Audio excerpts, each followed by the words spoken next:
வாழ்க வளமுடன். தேனி மாவட்டம் போடிநாயக்கனூர் பொறியியல் கல்லூரியின் அருகாமையில் அமைந்துள்ளதுதான் இந்த சிறு கோயில் இல்லை திருக்கோயில் ஸ்ரீ புத்து மாரியம்மன் கோயில். இந்த கோயிலில் அதிகமானவர்களுக்கு நினைத்தது நடந்துவிட்டது. உதாரணமாக இங்குள்ள இருவர் மட்டுமே.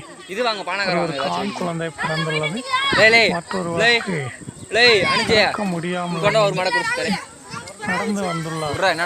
அதுவே சாட்சியாகும். வாங்க. வாய்ப்பே இல்லையா? Let's go.